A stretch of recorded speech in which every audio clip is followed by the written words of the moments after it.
belajar yakin kepada Allah seutuh-utuhnya.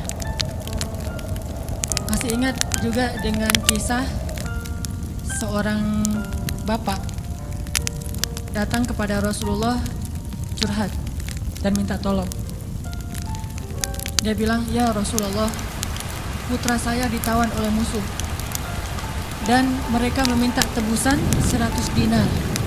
Kalau saya nggak ngasih uang 100 dinar, putra saya akan dipenggal, akan dibunuh ya Rasulullah. Sedangkan saya orang miskin. Jangankan 100 dinar, 100 dinar itu mungkin sekarang sekitar 250 juta. Mahal. Saya nggak punya uang sebesar itu ya Rasulullah. Untuk makan aja susah. Terus gimana ini ya Rasul? Waktu itu Rasulullah juga nggak punya apa-apa untuk diberi. Sahabat-sahabat banyak yang keluar negeri untuk berdakwah. Sehingga orang-orang kaya kayak Utsman, Abdurrahman lagi nggak ada. Terus nolongnya gimana nih? Nabi kasih satu zikir. Kata Nabi, Pak, banyak-banyak mengatakan la haula wala quwata illa billah. Bapak percaya? Oh percaya ya Rasulullah. Pulang dia tuh. Coba kalau kita digituin, ya insya Allah ya Rasul. Tapi duitnya gimana Rasul? Tetap aja kan? Udah minta zikir, minta duit. Yang konkret dong Rasul kalau kasih zikir, kalau kasih solusi. Zikir itu solusi paling konkret. Justru yang lain itu nggak konkret. Yang lain itu Allah tunjukkan kepada kita karena Allah sayang kepada kita. Allah tahu iman kita lemah. Kalau seandainya Allah mau memberikan kepada kita keajaiban menurut iman, mungkin kita nggak dapat apa-apa dalam hidup. Akhirnya Allah berilah kita pertolongan, jalan keluar. Cuman butuh waktu, karena iman kita juga butuh waktu. Kita taubat aja butuh waktu. Ya. Untuk hijrah aja butuh waktu. Untuk taubat butuh waktu. Mau sholat aja minta tambahan waktu. Udah azan, jangan sekarang deh, bentar lagi. Gimana kita mau dapat pertolongan Allah yang sekarang? Fair gak sih kalau Allah mengatakan, oh bentar lagi ya hambaku, orang kamu juga barusan sholatnya juga bentar lagi. Allah kasih tuh. Begitu Nabi bilang, ucapkan banyak-banyak membaca la haula wala quwata illa billah. Dia yakin langsung mengatakan, oh ya insya Allah, yakin gitu. Akan terjadi keajaiban, bukan ya Utsman gak Rasul? Enggak. Abdurrahman bin Auf rumahnya di mana ya? Enggak nanya-nanya orang kaya, udah aja yakin. Pulang dia tuh.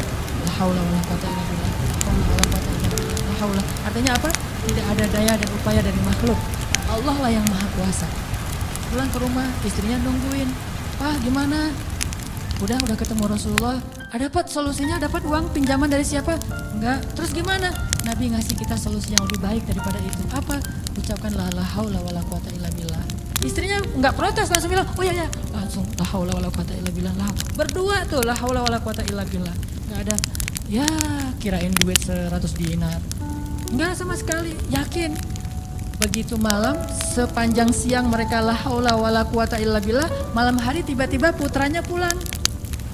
Nggak sendiri, bawa ternak, bawa kambing banyak tuh, domba dibawa.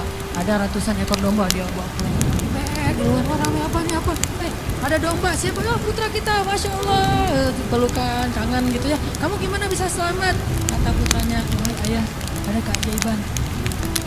Tadi, tiba-tiba ketika saya sedang diikat dan besok mau dipenggal, pengawal-pengawal saya itu tiba-tiba pada ngantuk, tertidur, dan tiba-tiba ikatan saya menjadi longgar sehingga saya bisa melepaskan diri. Dan bahkan ketika saya mau pergi, saya kepikiran kenapa saya nggak bawa domba-domba aja sebagai ghanimah. Domba 100 ekor, kira-kira berisik nggak sih? 100 ekor domba berisik nggak? Berisik kan? Berisik banget kan? Tapi seberisik itu orang yang ngawal dia tuh nggak bangun loh. Allah udah tutup telinga dan penglihatan mereka. Mereka nggak bangun sama sekali di bawah. Dan untuk ngumpulin domba 100 ekor, kira-kira butuh berapa jam?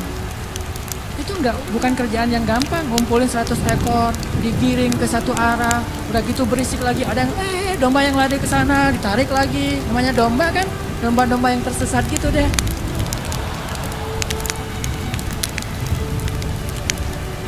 Gimana coba?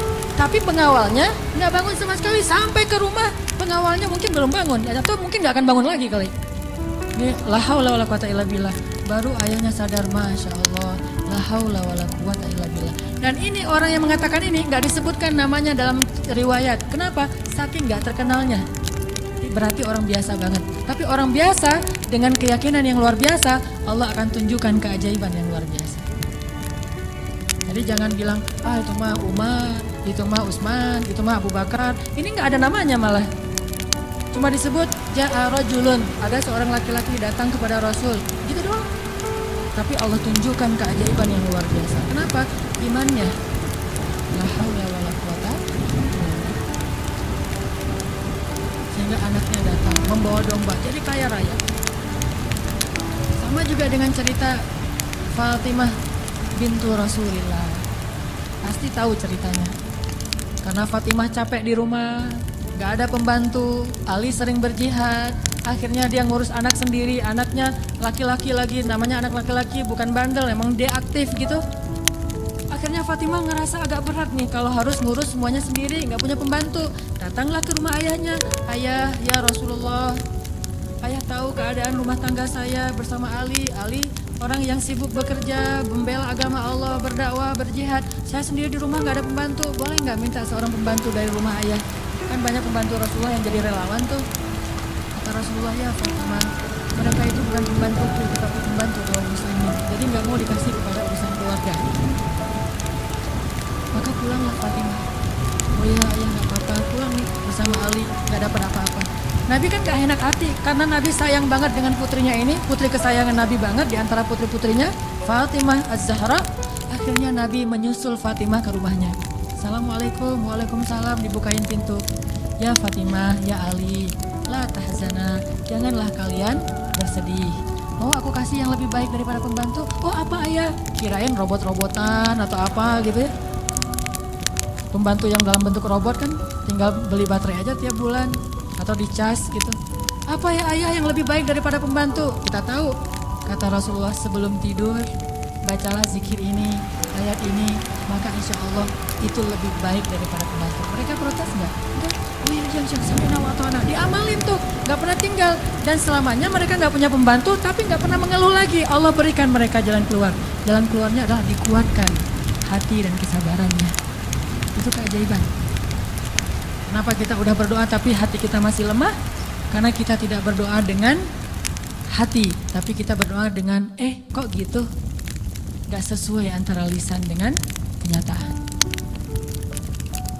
Ada lagi nih kisah yang mungkin sebagian teman-teman pernah mendengar bagaimana Rasulullah SAW pada malam perang Badar melakukan apa Nabi malam perang Badar teh?